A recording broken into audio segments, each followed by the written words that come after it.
It's the holidays of 2017. You look like you have something heavy on your mind. What's up? Yeah, I've just been thinking about our show and how inconsistent we've been. It sucks, but we're always so busy. And pieces of shit. Don't forget that. True, I just don't know how to fix it. Well, coincidentally enough, I might have a solution to our problem. Wait, really? Yep, you know how I often come across like I'm socially inept and I'm entirely incapable of like basic human processes like putting clothes on in the morning or like feeding myself? Well, in actuality, that's because I'm actually an expert inventor with an IQ of over 300. Oh, like you're one of those convenient savant trope that's going to be a driving plot device throughout the series. Plot device? Well... Anyway, how does that help us? Well, basically, I was having the same feelings as you. So I ended up building a complex robotic machine that can watch and analyze movies, and then construct a review based on the same algorithmic processes that we would use. So it records its analysis in the form of a YouTube quality review that synthesizes our likenesses and voices. And finally, it uploads a now compressed video directly to YouTube. Holy shit, so you're saying with this machine, we would have to do... Absolutely nothing. Nice. So all we have to do now is calibrate the machine. So we should go to our little hole-in-the-wall theater. Oh, and find a movie we want to review in the back theater. Right. And no one actually goes to the back theater to watch movies, so it'll be basically empty. That's my thought exactly. Let's go now. I think they're showing Jumanji.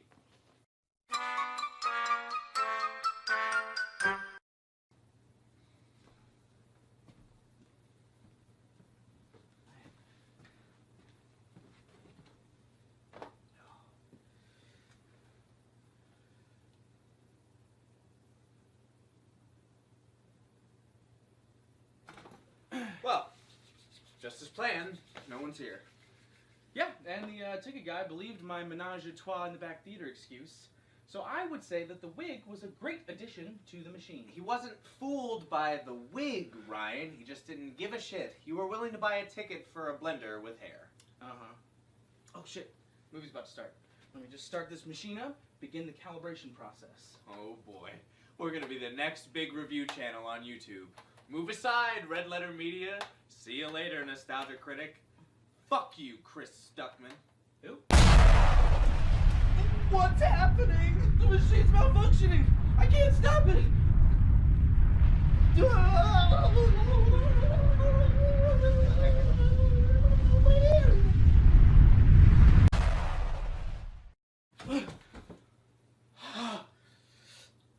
What happened? Oh, I'm not sure. We're still in the theater. What happened to the machine? Oh, shit! Did someone steal it? Fuck! You're gonna have to buy a new blender. Well, it looks like the movie hasn't started yet, and I don't really feel too good, so let's just stay here until we feel better. Good idea. And hey, I mean, even without the machine, we can watch Jumanji and review that, right? Sure. Well, let's watch. Wait, what? Insidious? This wasn't supposed to come out for another couple weeks. Well, something doesn't feel right here. Well, I'm sure it's just an accidental leak, but, you know, think about it. If we actually review a movie before it comes out, that'll get a lot of attention. Oh, yeah, you're right. Well, let's enjoy the movie and make a kick-ass viral video. All right.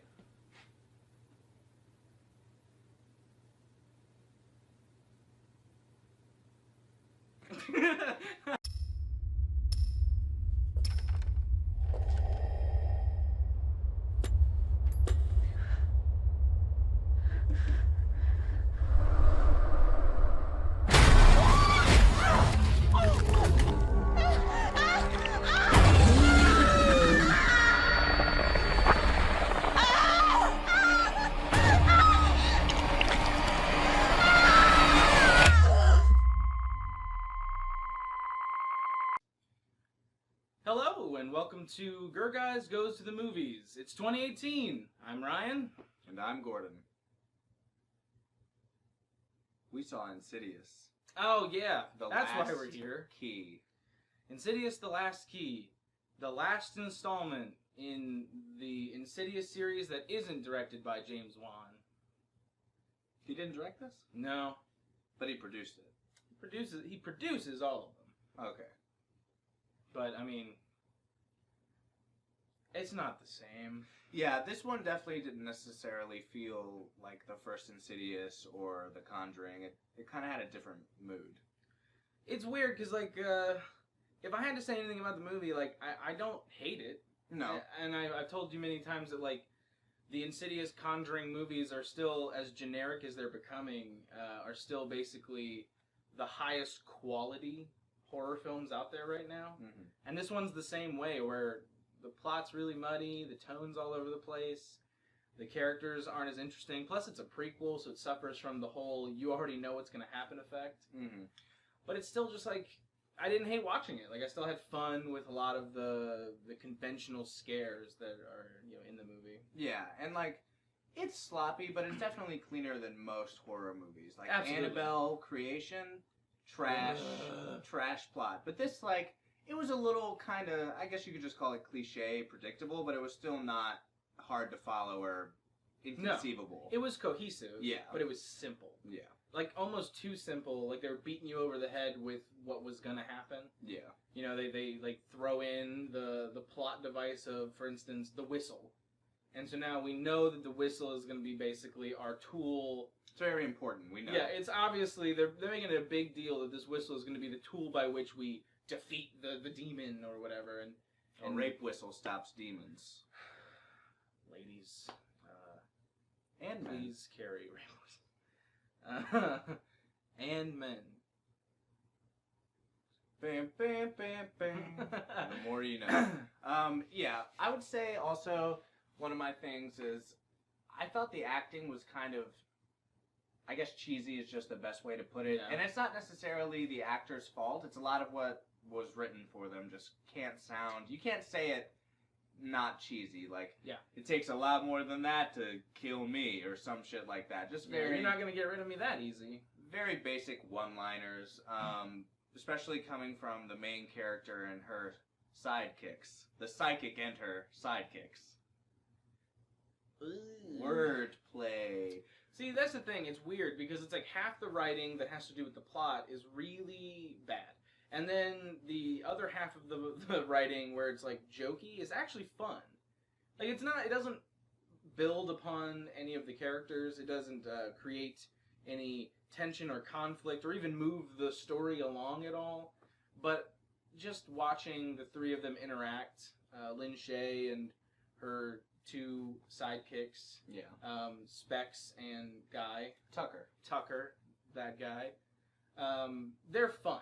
Like, everything that shifts to them is fun. It's almost like I wish the whole movie was basically like a horror comedy as opposed to taking itself serious when it does. Yeah, and having just little spurts of comedy. Right, because that's what kind of threw the tone off for me, was they would really go hard into a horror element and drive it all the way to a jump scare, and it's like really visceral and scary, and everyone is spooked, and then like the very next thing is like a hammy, corny sequence of jokes. Yeah. Not just one to like break the tension, like a whole scene of like just humor. The only thing Tucker and Specs do are jokes. Right.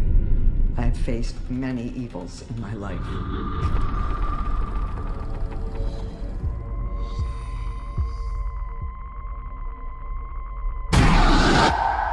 This was different, though. The haunted house is my family's house.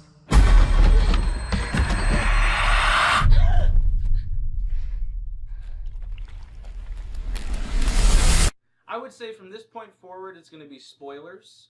We'll try to do better in 2018 to tell you when spoilers are coming. So essentially, what we're talking about here is a plot where Lin Shaye, the actress playing Elise, the main character, who you will know from other Insidious movies, she basically is going back to the home she was raised in, where she first realized that she could contact spirits, where she made contact with some scary demon with key hands, and she's bringing along Specs and Tucker on this investigation to save another man from what might possibly happen to him. And of course that leads down this huge rabbit hole that I actually did not expect, with the whole like capturing a girl and keeping her hostage and killing her. And yeah, that was, I mean, it was unexpected, but I kind of don't like how they wrapped it up at the end. Oh sure, the ending is a whole nother beast. Yeah. It's like that moment subverted my expectations, and as a result I found it narratively satisfying. Yeah. But hey, looking out, my boys. So in a way I liked it, but then it was the execution of it was nice in the moment, and then as they moved past it and it kept getting more and more important as like the focus, like, oh well, this new guy is holding these people captive, he's saying there's a demon in his head. Oh, my dad used to do that too. I've made this grand discovery, and it's like, oh, the demon is just doing it to whoever, any man that lives in the home. And it's like, then we get to this big end set piece where she's in the further, which we already know about, and it's like feeding on fear and anger and vengeance, and she's got like some nieces. It's a Sith Lord, like, I mean, yeah, like you know, and she's got to defeat it, but she can, and then she gets the whistle that her mom gave her brother when they were kids, and she goes toot toot, and then her mom saves the day. Let's talk about that scene also. Why didn't her niece blow the whistle? Tension, don't you know? I don't even, like, it's not, you didn't have to throw it. It was already tense enough because the dude was about to lock her heart up. So yeah, like kill her, essentially. Yeah. The demon was about, the demon was about to kill Elise and her niece, instead of just blowing the whistle to retrieve Angel Grandma, was just like, oh, no, you got it, here. Tosses it, and it's out of reach, and then she has to stab the demon. This, like, ethereal, ghastly figure gets stabbed. Why does it even hurt? Why does it even stab it? Yeah, I don't know. Because it's a ghost cane? Ghost cane. Yeah. So there was a lot of weird moments in the end, and I think, honestly, the ending is the worst part.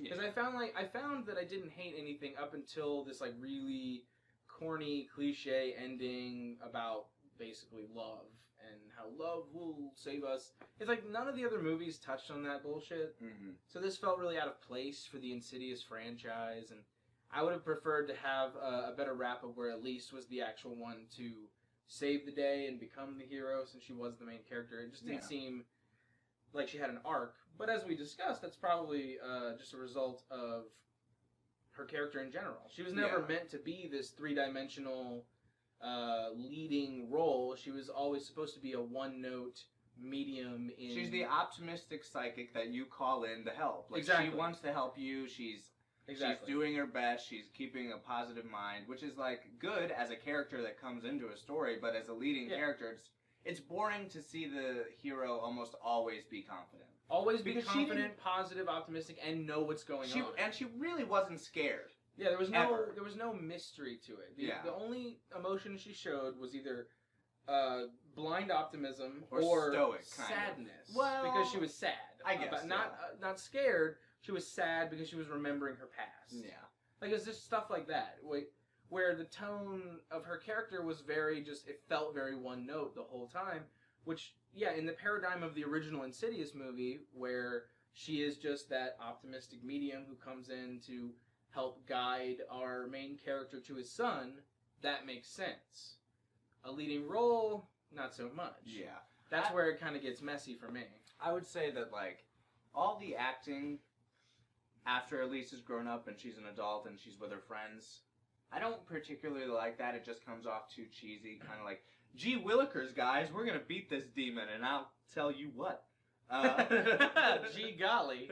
I will say, like, one of the parts of the movies that I did like was in the beginning when we first met her as a child and the relationship of their family. I thought the acting there was good because it was kind of subtle, a little more subdued, and everyone was still scared. Yeah. And I think that the actual horror sequences, particularly for me when Elise has the GoPro on her chest, and we're seeing things that, and I don't know if this counts as subverting expectations, but I figured, in my head, I for some reason just thought she was going to be able to see the ghosts and we weren't going to see anything on the camera. Yeah. Because, you know, she has the psychic powers, and I thought it was just a camera. It was the opposite. But it's a spectral camera, yeah. Ah! And we got to see all the ghosts on the camera, but she couldn't actually see it in person, which was cool. I like that. Yeah. I thought that was a cool scene, and I thought most of the horror sequences were well done. Yeah, I would say any like sequence where they were trying to get a scare out of you, they were executed very well. Yeah. Like,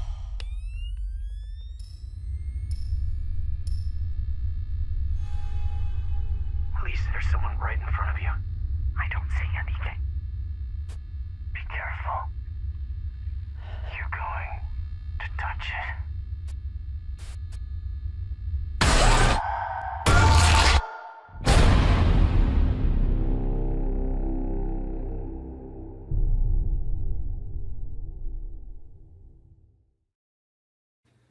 So overall, if you're following the Insidious series, it's worth just checking out so you can get a fresh perspective of Elise's life and get some more of those great James Wan inspired spooks. And if you just need like a good January flick to enjoy a jump scare or two and build a little tension, it has a little bit of everything in there. You'll get the horror, the comedy, the tension, the suspense.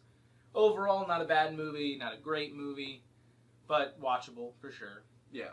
Way better than Jigsaw or Oh my gosh. Annabelle Creation. Wish Upon. Yeah. Like, if you want to see a good horror movie, I still would say it's a good horror movie. Overall, yeah, I would say it's definitely above average when you have so many steaming piles of flaming, fucking, stinky-ass garbage in the horror movie industry.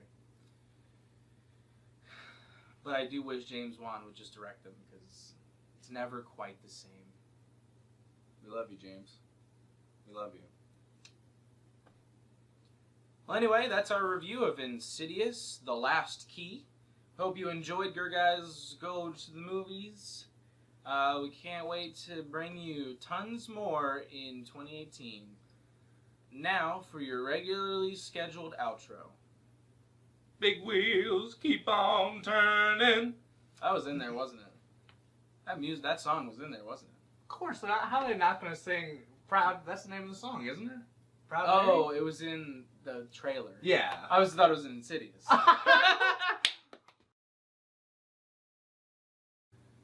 Oh, well, that wasn't half bad. Yeah, we should probably get home and start to film the review. Good idea. Oh, we should stop at Walmart and get you another blender. Sure. We could build another machine. Yeah.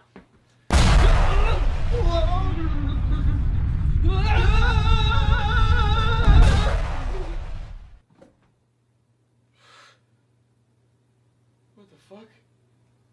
I don't know. What happened? Did it happen again? Was the machine back? No. Proud Mary? Mary.